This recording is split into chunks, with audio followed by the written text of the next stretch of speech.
வணக்கம். நம்ம சேனலுக்கு தொடர்ந்து ஆதரவளித்து கூட இருக்கும் நல்ல உள்ளங்களுக்கு நன்றி. தொடர்ந்து ஆதரவு கொடுங்க. இன்னும் குறிப்பாக சொல்லணும், இப்போ விஜய் வெளியிட்ட வீடியோ தொடர்ந்து விஜய் விஜய் அப்படிங்கும்போது ஆளே இல்லாத விஜய்க்கு பேசிட்டு இருக்கீங்கன்னா நிறைய பேர் கேட்டுட்டு இருக்கீங்க. பார்ப்போம் ஆள் இருக்கா இல்லையாங்கிறது காலம் தான் முடிவு செய்ய வேண்டும். வரக்கூடிய தேர்தல் தான் முடிவு செய்ய வேண்டும். இவ்வளவு அநியாயத்தையும் பண்ணிவிட்டு இவ்வளவு ஊழல்களையும் பண்ணிவிட்டு டாஸ்மார்க்கில் ரெய்டு நடக்குது, அதை பற்றி ஒரு வார்த்தை கூட சொல்லாத இன்னைக்கு திராவிட மாடல் அப்படின்னு சொல்லிட்டு இருக்கக்கூடிய இந்த அரசை மக்கள் அடுத்து தேர்ந்தெடுக்கிறார்களாங்கிறத காலம் முடிவு செய்யும். விஷயம் என்ன, இன்னைக்கு பெண்கள் பாதுகாப்பு.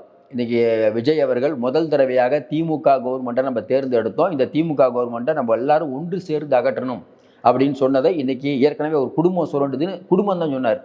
தமிழ்நாட்டில் குடும்பம்னா யாருன்னு மக்களுக்கு தெரியும்.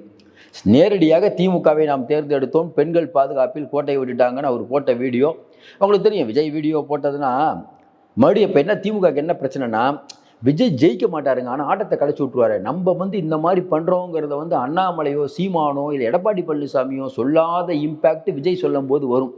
ஏன்னா நீ இளைய தலைமுறை மத்தியில் அந்த அளவுக்கு ஒரு பெரிய வீச்சு.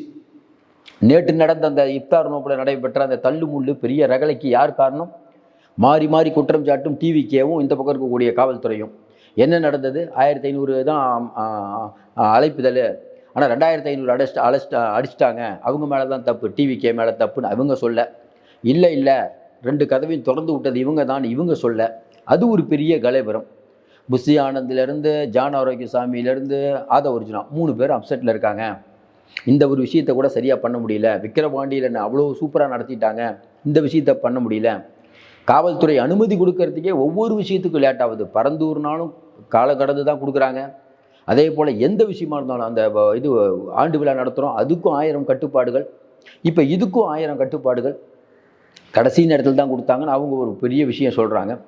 என்ன நடந்துட்டு இருக்குது? இன்றைக்கி விஜய் போட்ட வீடியோ எந்த அளவுக்கு இம்பேக்ட் வரும்? தொடர்ச்சியாக சொல்கிறோம், ஒரு அரசாங்கம் ஓரளவுக்கு நல்லா நடந்தால் கூட மக்கள் ஓரளவுக்கு சந்தோஷமாக இருந்தால் கூட பரவாயில்லப்பான்னு நினைப்பாங்க. ஆனால் ஒவ்வொரு நாளும் பாலியல் பிரச்சனைகள் தொடர்ந்து வர வர வர அது இந்திய தேசத்தை ஏற்கனவே உலுக்கிட்டு இருக்கும்போது தமிழ்நாட்டை மிகப்பெரிய உழுக்குது. எடப்பாடி பழனிசாமி ஆட்சி ஆளும், ஜெயலலிதா அம்மா ஆட்சி, நம்ம கலைஞர் ஆட்சி, அப்பெல்லாம் இந்த அளவுக்கு குற்றங்கள் வந்ததா? போக்சோ கேஸ் போடுறவங்க டபுள் பங்கு ஆகிட்டாங்க. கேட்டால் சட்டத்துறை அமைச்சர் ரகுபதி சொல்கிறாரு, பெண்களுக்கு விழிப்புணர்வு வந்துருச்சு, யூபி பீகாரில் இதை விட நிறையா இருக்குன்ட்டு. நம்ம ஏங்க யூபி பீகாரை கணக்கு பண்ணணும், உங்களுக்கு தாங்க ஓட்டு போட்டால் நம்ம கேட்க வேண்டியதாகுது. அப்படிப்பட்ட சூழ்நிலையில் விஜய் வெளியிட்ட வீடியோ இன்னும் இம்பேக்ட். ஏன்னா மற்றவங்க சொல்கிறதுக்கும் எல்லோரும் என்ன சொன்னாங்க, விஜய் ஏங்க பேச மாட்டுறாரு, இவ்வளோ பெண்கள் பிரச்சனை இருக்குது, பேசியிருக்கலாமே, அரசு ஊழியர்கள் போராட்டம் நடத்திருக்காங்க, பேசியிருக்கலாமே, சத்துணவு பணியாளர்கள், டாஸ்மார்க் பணியாளர்கள் ரெய்டு நடந்துட்டு இருக்குது. இந்தியாவில் எங்கேயுமே இல்லாத அளவுக்கு திமுக, அதாவது செக்ரட்டரியேட்டில் எடப்பாடி பழனிசாமி ஆட்சியில் உள்ளே போகும்போது ஐயோ போச்சே, மரியாதை போச்சே, மானம் போச்சேன்னு உருண்டு பெறறாங்க. போச்சுங்க, இது என்னங்க இது, இப்படிலாம் நடந்திருக்காங்க. தமிழ்நாட்டுக்கு ஒரு இழிவு, தமிழன் என்று ஒரு இனம் உண்டு, தனியாக அதற்கு ஒரு குணம் உண்டு, தமிழர்களுக்கு ஒரு பெரிய அவமானம். சொன்னீங்களா இல்லையா? உங்கள் டிபார்ட்மெண்ட்டு, அந்த டிபார்ட்மெண்ட்டில் 3 நாள் ரெய்டு நடந்தது. ஒரு வார்த்தை ஸ்டாலின் அவர்களோ உதயநிதி ஸ்டாலின் அவர்களோ அந்த துறையின் அமைச்சர் ஏன் சொல்லலை? என்ன சொல்கிறீங்க? பழிவாங்கும் நடவடிக்கை, ஒரே வார்த்தை. இதே மம்தா பானர்ஜி அவர்கள் அவங்களுடைய டிஜிபியை இதே மாதிரி சுற்றி வளைக்க வந்தபோது செக்ரட்டரியேட் போய் உட்காந்து அரெஸ்ட் பண்ண முடியாத அளவுக்கு பண்ணாங்க. அவங்க வீரமா, நீங்கள் வீரமா? மக்கள் கேட்பாங்களா இல்லையா? ஏன் இந்த திமுக என்ன பயம்? டாஸ்மார்க் எங்கள் நிறுவனத்தில் எப்படி சென்ட்ரல் ஸ்டேட்டில் இருக்கக்கூடிய நிறுவனத்தை ரெய்டு விடுறாங்க சார்? எந்த ஊரில் சார் நடக்குது சொல்லுங்கள்? பக்கத்தில் இருக்கக்கூடிய தெலுங்கானா ரேவந்த் ரெட்டி கவர்மெண்ட் நடக்குதா? இல்லை கர்நாடகாவில் சித்தராமையா வீட்டில் நடக்குதா? சொல்லுங்கள். ஏன் இந்த அளவுக்கு? ஏன் குறைஞ்சபட்சம் ஒரு புழு கூட தொட்டா நெளியுமே, ஏன் இவ்வளோ பயப்படுறீங்க? ஏன் பதறீங்க? ஒரு வார்த்தை பேச மாட்டீங்களே, எல்லாத்துக்கும் வீடியோ போடுவீங்க, தொட்டுப்பார் சீண்டிப்பார், இதுக்கு வீடியோ போட்டிருக்கலாமே, கொஞ்சம் யோசிச்சு பாருங்க, ஏன் போடல? எவ்வளோ பெரிய இதை பற்றியே நம்ம 2:30 மணிக்கு இன்றைக்கி 2:30க்கு முழுக்க இதனுடைய விவரங்கள் எல்லாத்தையும் பற்றி நம்ம பேசுகிறோம், முடிஞ்சால் பாருங்கள். ஏன் இதை சொல்ல வரோன்னா, அதெல்லாம் விட்டுட்டு மற்றதெல்லாம் பேசுகிறாங்க. திராவிட மாடல் வீடியோ ஒன்று போடுறாரு, இன்றைக்கி பெண்கள் ரைட் போடுங்க, பிரச்சனையே இல்லை. பெண்கள் நல்லா இருக்காங்களாங்கிறதான் சிக்கல். கூட்டணி பலம் இருக்குங்கிற தைரியத்தில் நீங்கள் ரொம்ப பேசிகிட்டு இருக்கீங்க. காலம் மக்கள் அதுக்கு தகுந்த தண்டனையை கொடுப்பாங்க. இப்போ விஜய் பேசுனது என்ன இம்பேக்ட்டு? எரியில நெருப்பில் எண்ணெய் ஊற்றுன மாதிரி அவர் பேசினது இன்னும் மக்கள்கிட்ட இன்னும் அதிகமாக அந்த வீடியோ போகும். அப்போ திமுக அப்படிங்கிறது 1000 ரூபா கொடுத்தாங்கிறத விட என்னங்க இந்த மாதிரிலாம் பண்ணிகிட்டு இருக்கீங்க, நீங்கள் சரியாக பண்ணலை. ஒரே வார்த்தை தான். மறுபடியும் சொல்கிறோம், விஜய்க்கு நீங்கள் ஓட்டு இருக்கா இல்லையானா திமுக காரங்க பதறதை பார்த்தா தெரிஞ்சுக்கலாம். ஸ்டாலின் அவர்களுடைய பிறந்தநாள் வெளியிட்டல் ஸ்டாலினை பாராட்டுவதை விட விஜயை திட்டுவதே எல்லாரும் நோக்கமாக கொண்டிருக்காங்க. பண்ணான படையூர் பண்ணையார் என்னென்னமோ நீங்கள் நம்ம வீடியோ போட்டால் கூட பாருங்கள், கீழே திரண்டு வந்து கமெண்ட் போடுவாங்க. ஐயோ விஜய்கிட்ட நீங்கள் எவ்வளோ பணம் வாங்கினீங்க, அப்படி வாங்கினீங்க, இப்படி நீங்கள் திமுக ஆதரிக்கிறதுக்கு எவ்வளோ பணங்களோ அதை நம்ம வாங்கணும், அவ்வளோதான். அதாவது சிரிப்பாகுதுங்க. ஒரு ஒரு திராவிட மாடல்னு சொல்லிட்டு ஒரு ஒரு விஷயம் நிறைய பண்ணிட்டு இருக்காங்க. யாருமே எடுத்து கேட்கக்கூடாது. கேட்டால் உடனே திரண்டு வருவீங்கன்னா என்ன அதான் தமிழன் என்று ஒரு இனம் உண்டுங்கிறோம்ல, அதுதான்.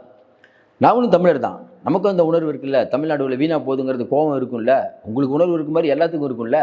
சில பேர் தான் அதை பற்றி பேசிகிட்டு இருக்கோம். கண்டிப்பாக வெகுஜன மக்கள் இனிமேல் பேசுவார்கள், பேசிக்கொள்ள ஆரம்பித்து விட்டார்கள்.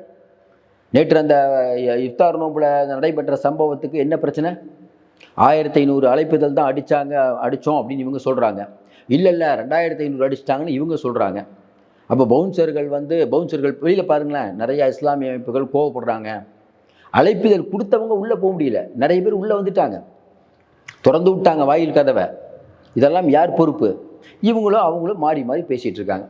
மக்கள் பார்க்குறாங்க, சரிப்பா நீ மக்கள் எப்படி யோசிப்பாங்க? ஆமாம், விஜய் ஃபங்க்ஷன்னால ஏதோ பிரச்சனை நடக்கும், நீங்கள் பர்மிஷன் கொடுக்க மாட்டீங்க, இப்போ தான் வரணும், இப்படி தான் பேசணும்னு சொல்லுவீங்க.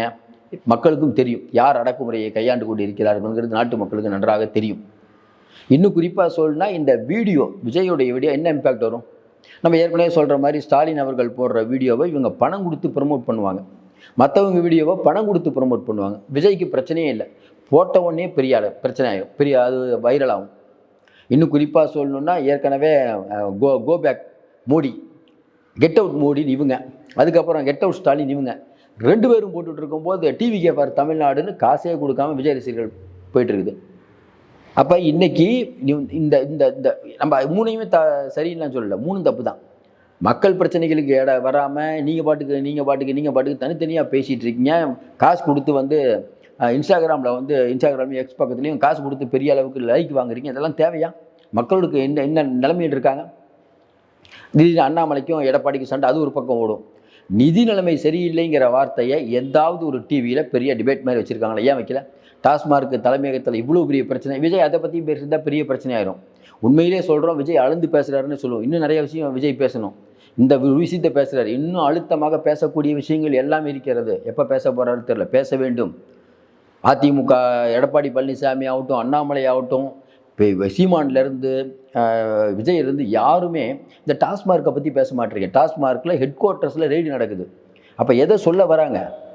திமுகவுக்கு ஒரு மிரட்டல் வர்றாங்க. திமுக ஒன்றும் பிரச்சனை இல்லைங்க, என்ன வேணால் ரைட் பண்ணுங்கள், எங்களை ஒன்றும் பண்ண முடியாதுங்க, நாங்கள் ஒன்றுமே சுத்தம்னு சொல்ல முடியல. ஏன் அந்த வார்த்தையை சொல்ல முடியல?